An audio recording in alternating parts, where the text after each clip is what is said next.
Your brain can survive without oxygen for only about 4 minutes. After that, brain cells begin dying fast, silently and permanently. This process has a name, warning signs, and causes you should never ignore, because understanding it could one day save a life, maybe even your own.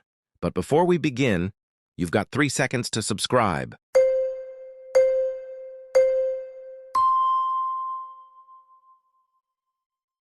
Your brain is the most energy-hungry organ in your entire body. It makes up only about 2% of your body weight, but it consumes roughly 20% of all the oxygen and glucose your body produces. And unlike your muscles or your liver, the brain has virtually no energy storage. It depends entirely on a continuous, uninterrupted flow of blood to survive, and the second that flow is compromised, the clock starts ticking. Brain cells, called neurons, are extraordinarily sensitive to oxygen deprivation. Within 4 to 6 minutes of losing blood supply, they begin to die. And unlike most cells in the body, neurons cannot regenerate. What's lost is lost. This is what makes stroke so uniquely devastating, and it's why understanding it is not just interesting, it's genuinely important. There are 2 fundamentally different types of stroke, and they require completely different treatment approaches. The first, and most common, is called an ischemic stroke, accounting for roughly 85 to 87% of all cases worldwide. This happens when an artery supplying blood to the brain becomes blocked. The blockage is almost always caused by a blood clot, but where that clot comes from matters.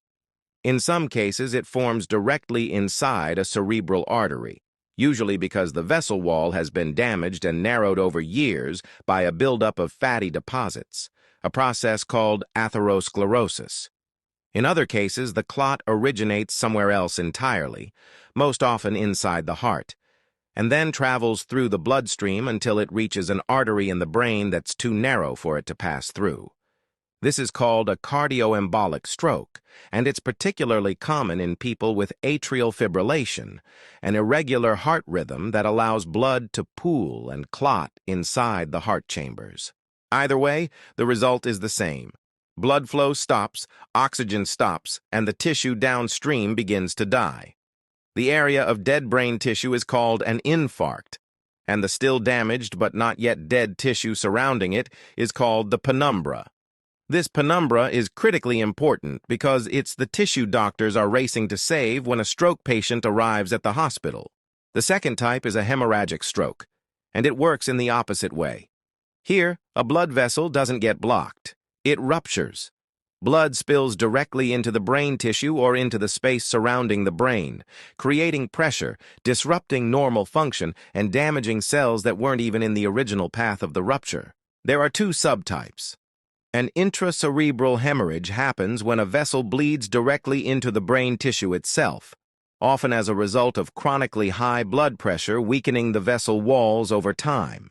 A subarachnoid hemorrhage happens when bleeding occurs in the space between the brain and the surrounding membrane, and it's most often caused by the rupture of a cerebral aneurysm, a small balloon-like bulge in an artery wall.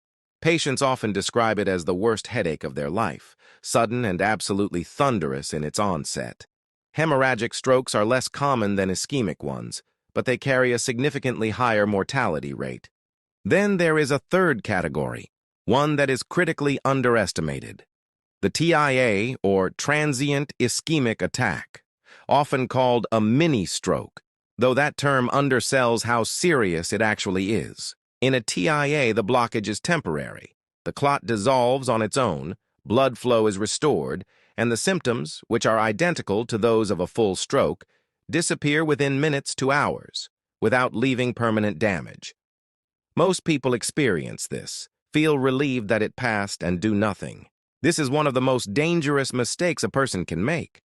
A TIA is the brain's most urgent warning signal, and studies show that up to 10 to 15% of people who have a TIA will go on to have a major stroke within 3 months if they don't receive treatment. Every single TIA must be treated as a medical emergency. One of the most practical things you can take from this video is knowing how to recognize a stroke when it happens, because time is everything. There is a universally used tool for this, called the FAST test. F stands for face. Ask the person to smile. If one side droops or looks uneven, that's a warning sign. A stands for arms. Ask them to raise both arms at the same time. If one drifts downward or they simply can't raise it, take it seriously. S stands for speech. Ask them to repeat a simple sentence. Slurred words, confused language, or the complete inability to speak, all red flags. T stands for time. If any single one of these signs is present, call emergency services. Some newer protocols extend this to B fast, adding balance, sudden loss of coordination or dizziness, and eyes, sudden vision loss or double vision. These are equally valid warning signs that far too often get missed. Why does speed matter so much? Because of a single treatment that changed stroke medicine entirely. It's called TPA, tissue plasminogen activator, a clot-dissolving medication that, when given in time, can restore blood flow and dramatically reduce permanent damage. But TPA has a narrow window, generally up to 4.5 hours after symptom onset, and every minute that passes without treatment means approximately 1.9 million neurons lost. This is where the phrase comes from, the one used every day in neurology departments around the world. Time is brain. Getting a stroke patient to a specialized stroke center as fast as possible is not a preference. It is the single most important factor in determining the outcome. For certain patients, a procedure called mechanical thrombectomy, where surgeons physically remove the clot using a catheter, can extend that window even further, sometimes up to 24 hours in carefully selected cases. The consequences of a stroke depend almost entirely on location, because the brain is not a uniform structure. It is a highly organized organ, where specific regions control specific functions, and a stroke destroys whatever that region was responsible for. A stroke in the left hemisphere, which controls language in most people, can result in aphasia, the partial or complete loss of the ability to speak, understand, read, or write. This is one of the most psychologically devastating consequences of stroke, because the person is often fully aware of what they want to say. They just cannot produce the words. A stroke in the right hemisphere often causes weakness or paralysis on the left side of the body, as well as problems with spatial awareness and a condition called anosognosia, where the patient is genuinely unaware that anything is wrong. A stroke in the cerebellum, the structure at the back of the brain responsible for coordination, produces severe balance problems, unsteady movement, and difficulties with precise motor control. And a stroke in the brainstem is among the most dangerous of all, because this small but vital region controls the most fundamental functions of the body: breathing, heart rate, blood pressure, and consciousness itself.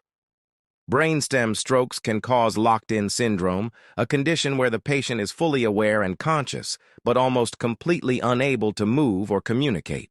Despite all of this, recovery after stroke is real, and the science behind it is genuinely fascinating.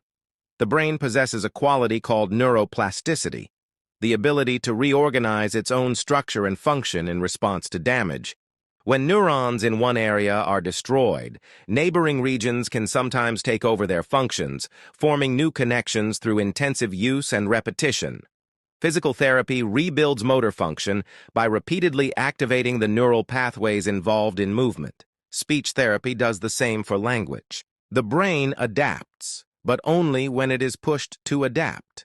And starting rehabilitation early, sometimes within the first 24 hours after a stable stroke, produces significantly better outcomes than waiting.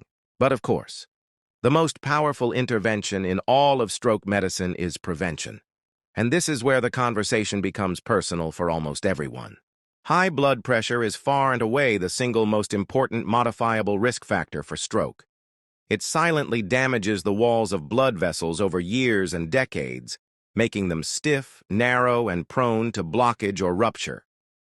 Most people with hypertension feel absolutely no symptoms, which is exactly why it's called the silent killer. Getting blood pressure checked and treated is one of the highest impact health decisions a person can make.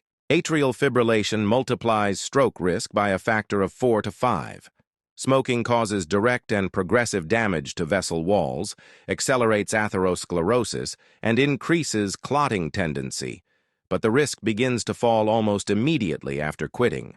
Type 2 diabetes, high cholesterol, obesity, physical inactivity, and chronic stress all contribute to vessel damage and inflammation over time, and none of these are destiny.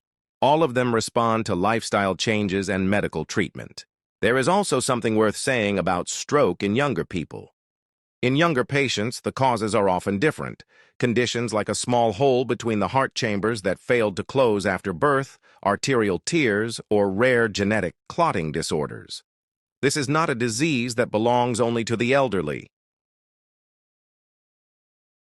A stroke is a medical emergency in which blood flow to part of the brain is suddenly cut off, either by a clot or by a bleed, and brain tissue begins to die within minutes. The type of stroke determines the treatment, and the speed of that treatment determines the outcome. The FAST method exists so that anyone, anywhere, with no medical background whatsoever, can recognize a stroke and act in time. The risk factors that lead to stroke accumulate over years, quietly without symptoms, which means prevention is not something to think about later. It's something to think about now. And for those who survive a stroke, recovery is not a passive process. The brain can rebuild itself, but it needs the right input, the right rehabilitation, and the right support to do it. If this video gave you something real, subscribe